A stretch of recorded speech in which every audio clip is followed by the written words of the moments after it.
السلام عليكم، ازيكم حبايبي؟ عاملين ايه؟ يا رب تكونوا بخير. ورجعت لكم بوصفة كلنا بنحبها، هنعملها بطريقة سهلة وبسيطة وموفرة ومش هتكلفنا مكونات كتير، كل مكوناتها موجودة في البيت. هنعمل مع بعض الاستريبس المقرمش اللي بيكلفنا 3 اضعافه لما بنجيبه من بره. ان شاء الله جربيه على طريقتي وينجح معاكي من اول مرة. يلا بينا نسمي الله ونصلي على الرسول عليه افضل الصلاة والسلام. بس لو أول مرة تشوفيني، أنا مروة. أتمنى تدعميني بلايك وشير واشتراك في قناتي، قناة مطبخ مروة نعيم، عشان يجيلك كل جديد. بصي كده، بصي هيطلع معاكي مقرمش وجميل. بصي الصوت، بصي الجمال والطعم تحفة. بصوا الجمال ومستوي وجميل جدا من جوه. بصوا حتة دايبة دوب دايبة دوب. سامعة صوت القرمشة؟ ده أهم حاجة في الاستريبس. يلا بينا نسمي الله. معايا هنا نص كيلو من البانيه يكون متقطع قطع سميكة. يعني لو عندك صدر فرخة هتقطعيه، لو ما عندكيش صدر فرخة هتجيبي بانيه، هتجيبيه يكون سميك شوية وهتقطعيه صوابع. تمام، ده نص كيلو. المكونات بتاعته عندي بهارات: ملح، فلفل اسمر، بابريكا، شطة لو حباه حار، توم بودرة، بصل بودرة، ومكعب مرقة. وعندي هنا نص كوباية من المية الدافية لمجرد بس ان انا ادوب فيها المرقة.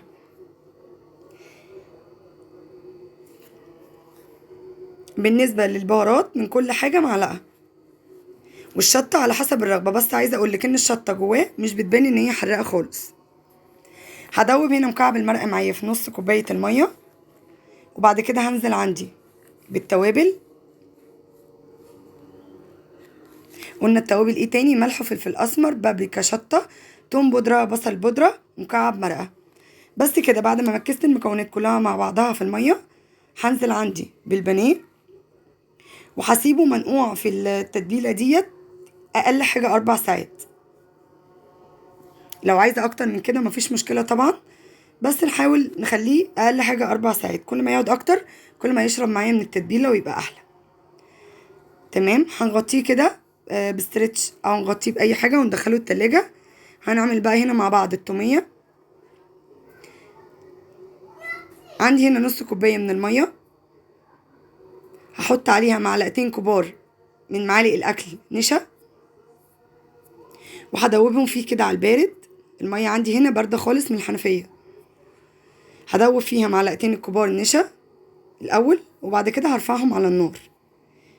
لو عملتي التومية معايا دي خطوة بخطوة كده بالراحة، استحالة ان هي تكتل او تخرز معاكي خالص. مكوناتها بسيطة جدا بس طعمها بيبقى تحفة. هبتدي ان انا اقلب فيها على طول كده بايدي عشان خاطر النشا متكتلش معايا.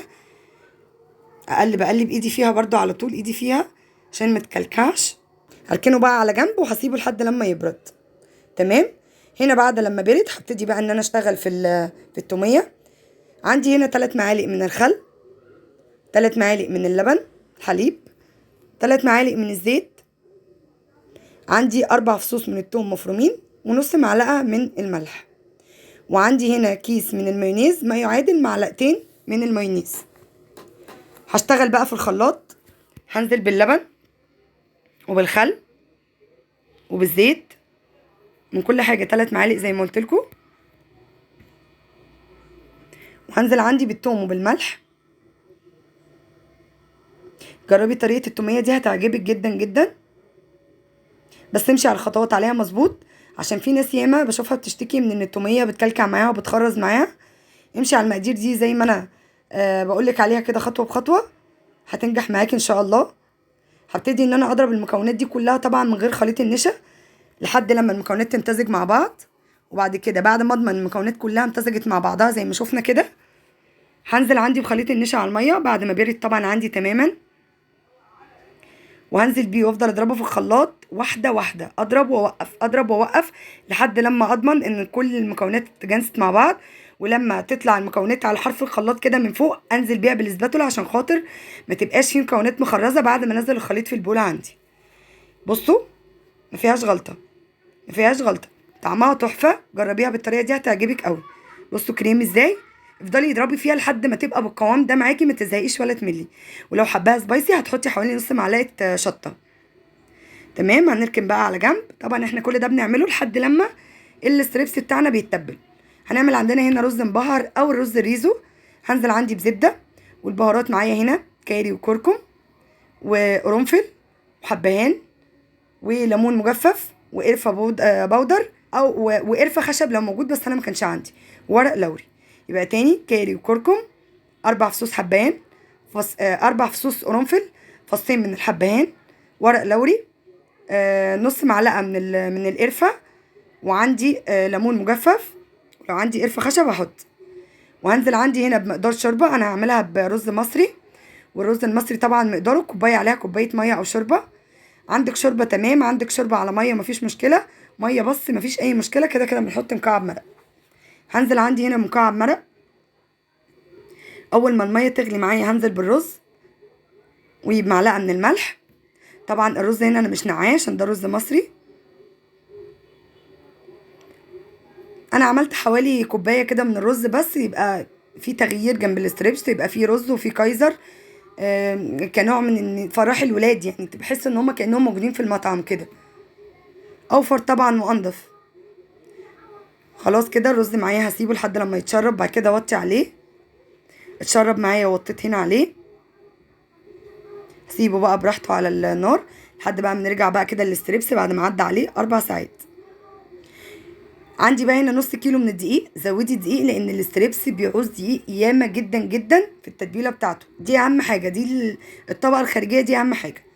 البهارات بتاعته هي البهارات اللي حطيناها على الفراخ بس، ما عدا المرقه. عندي نص معلقه من الملح، فلفل اسمر، توم بودره، بصل بودره، بابريكا، من كل حاجه معلقه ما عدا الملح نص معلقه. تاني فلفل اسمر، بابريكا، توم باودر، بصل باودر، فلفل اسمر وملح، من كل حاجه معلقه صغيره ما عدا الملح نص معلقه. وعندي هنا ميه ساقعه من التلاجة، هقولك ليه دلوقتي. هقلب بقى الدقيق مع، انا ما بحطش نشا ولا اي حاجه، والصوت اللي سمعتوه مقرمش ده من غير نشا ولا اي حاجه، كل حاجه قدامكم اهي وجربوها هتعجبكم.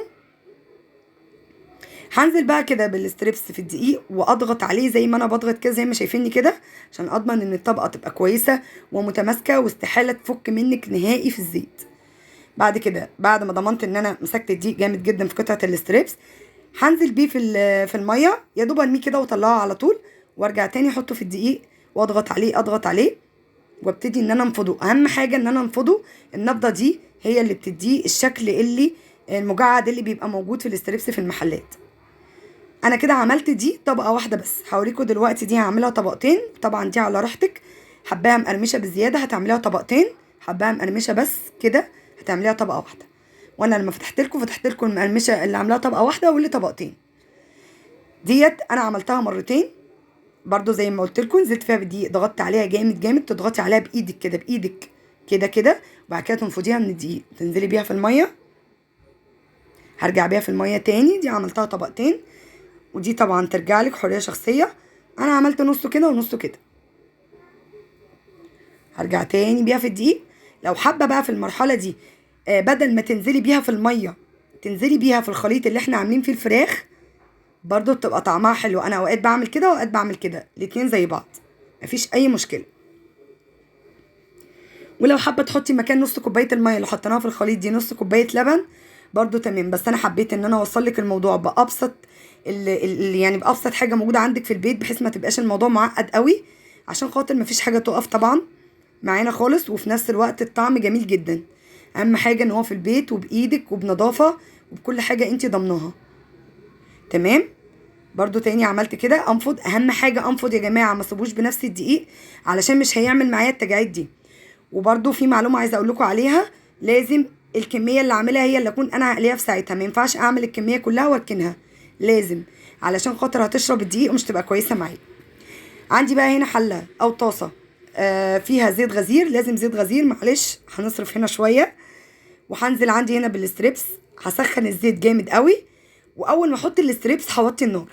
يبقى هعمل ايه، الزيت هيبقى عالي عليه خالص لحد ما انزل بالستريبس، بعد ما انزل بيه كده هوطي بقى عليه عشان ما ياخدش لون جامد من بره ويبقى ناي من جوه، يستوي بقى براحته على مهله.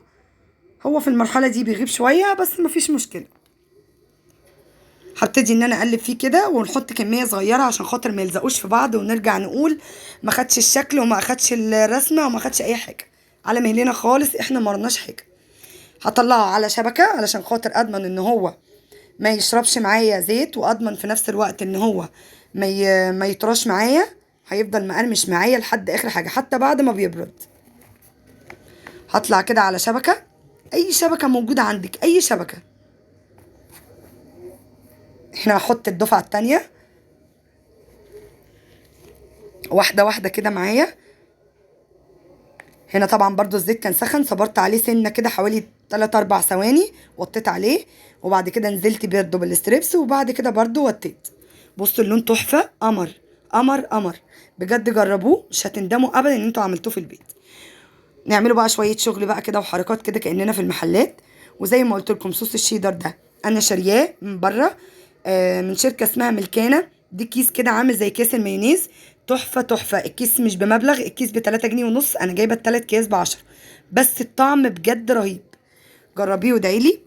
اتمنى ان يكون الفيديو عجبك وتكوني استفدتي من الفيديو. لو عجبك الفيديو متنسيش تعملي لي لايك وشير ودعوه حلوه من قلبك واشتراك في قناتي.